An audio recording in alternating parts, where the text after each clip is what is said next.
अमनप्रीत जी, राधे राधे महाराज जी। महाराज जी, आप कह रहे हैं कि आप समझते हैं कि हम जो मानते हैं वो हमारे जीवन जीने के तरीके में झलकना चाहिए ताकि हम जी सकें, वो बन सके। लेकिन जब मैं नाम जप यहाँ ध्यान करती हूँ तो महाराज जी बाहरी वातावरण से महाराज जी कह रहे हैं कि आकर्षित हो जाते हैं, फिर टाल मटोल करने लग जाते हैं। फिर ये अनुशासन कैसे धारण करें महाराज जी? सत्संग सुनते रहिए, लक्ष्य दृढ़ हो जाए तो अनुशासन हम मन पर कर सकते हैं। जब तक हमें लक्ष्य नहीं बनेगा तब तक बात नहीं होती। लक्ष्य बन जाए, हमारा लक्ष्य बन जाए परमात्मा प्राप्ति, तो फिर हम प्रलोभनों में नहीं फंसेंगे। नहीं, इतना आकर्षण संसार में है, इतना आकर्षण है कि लगता है भगवान तो कल मिल ही जाएंगे। हम भगवान को कल के लिए टाल देते हैं और भोगों को वर्तमान में भोगना चाहते हैं, जबकि हमें भोगों को कल के लिए टाल देना चाहिए और आज भगवान के लिए।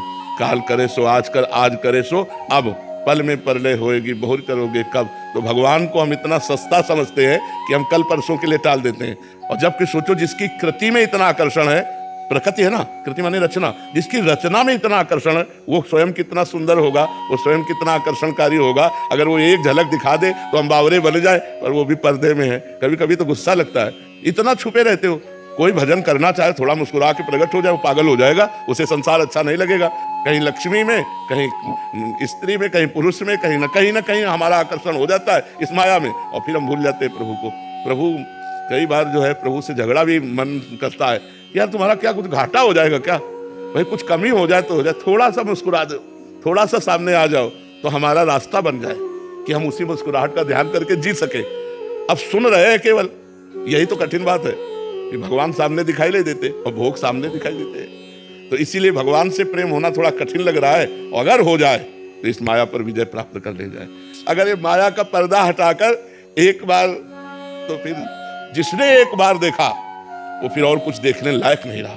इतने सुंदर है श्री कृष्ण, इतने सुंदर है। एक मधुसूदन सरस्वती जी परम ब्रह्म ज्ञानी महात्मा थे, तो वो नहीं मानते थे श्री कृष्ण को। तो भक्तों ने प्रार्थना की तो दृश्य बदला। देखा यमुना का किनारा कदम्ब के नीचे, अपने अधरों पे बंसी रखे ललित त्रिभंगी और बंक चितवन। अरे सब भूल गए ब्रह्म ज्ञान।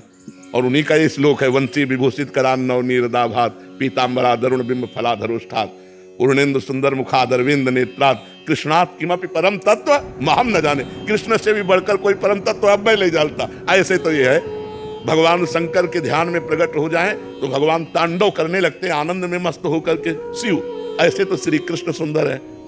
अब है तो सुंदर, पर हमारे नेत्र आकर्षित नहीं हो रहे। अगर वो जो रूप है उनका जरा सा झलक हो जाए तो बस हा कृष्ण, बस इतना ही निकले।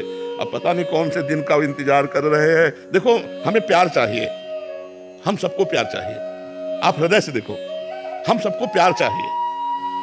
अब हम प्रभु से प्यार पाना चाहते हैं। अब वो तो नाम से बोल के कह रहे हैं, उधर से उत्तर आ नहीं रहा कि भाई हम आपको प्यार करते हैं, ऐसा कुछ उत्तर आ नहीं रहा। और हम उनकी तरफ चले तो रोड़े और फेंक देंगे, ऐसे विघ्न माया डाल देगी कि हमको चलना मुश्किल हो जाए, पैर जर्जर हो जाए। तो ये बड़ी कठिन बात है। छुप कर पर्दे से वो अपने भक्तों को बहुत प्यार करते हैं, पर पता नहीं इनको पर्दा लगाने की आदत कब हटेगी। एक बार बेपर्द हो जाए तो कोई ऐसा नहीं महापुरुष, बड़ा ज्ञानी महापुरुष ऐसा, श्री सुखदेव जी ब्रह्म ध्यान में बैठे थे।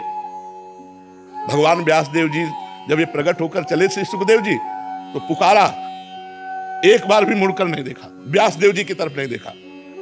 वो श्लोक आता है, यम प्रव्रजेत मनुपेत मपेत कृत्यम द्वैपायनो विरह कातर आजुहाव पुत्रेति तन्मय तया तरवो भिने दुस्तम सर्वभूत हृदय मुनिमानतोस्मि।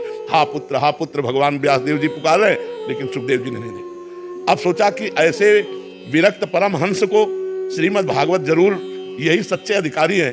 तो एक श्लोक अपने शिष्यों को रटाया कि जंगल में जाकर गान करना, तुम निर्भय हो जाओगे। बरहा पीडम नटवर बपुः कर्णयो कर्णिकारम बिभ्रदवासा कनक कपिसं वैजयंतीं चमालां रंध्रान वेणु रधर सुधया पूरयन गोप वृंदै वृंदारण्यम स्वपद रमणम प्राविशद गीति कीर्ति। इसमें भगवान के नटवर बपु श्री कृष्ण रूप का वर्णन। श्री सुखदेव जी सुनते ही, अब वो तो परमहंस थे, तुरंत वो रूप सामने आया, बावरे बन गए।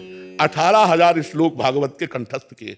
तो ऐसा रूप श्री कृष्ण का है, हम उनकी आराधना करते हैं, हम उनको अपना स्वामी मानते हैं, जैसे बनता तैसे उनकी तरफ चलना चाहते हैं। पर इतना आकर्षण उनकी रचना का है कि उन तक पहुंच पाना बहुत कठिन है। कोई कामिनी में गिर गया, कोई कंचन में गिर गया, कोई कीर्ति में गिर गया, कोई सिद्धियों में गिर गया, वहां तक और जो पहुंचा तो निहाल हो गया।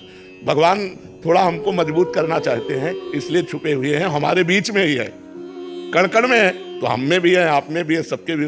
तो भगवान का नाम हमारा प्रीतम है। रूप तो हमारी पहुंच के बाहर की बात है, लेकिन यदि हम कृष्ण कृष्ण कृष्ण कृष्ण रटने लगे तो नाम है डोरी और श्री कृष्ण है पतंग। पतंगो यथा त्वाम अनुभ्राम्यमाणा, डोरी हाथ लग जाए तो पतंग जाएगी कहां? खींचो, नजदीक आ जाए, राधा राधा राधा, कृष्ण कृष्ण कृष्ण, तो ये नजदीक आ जाए। इसीलिए हम नाम पर जोर देते हैं कि खूब नाम जप करो, जिससे हमारे ऊपर जो काम क्रोध लोभ का प्रभाव पड़ता है, हम उससे बचकर श्री कृष्ण की तरफ, प्रियाजू की तरफ चल पावे। नाम के बिना इस मार्ग में नहीं चला जा सकता।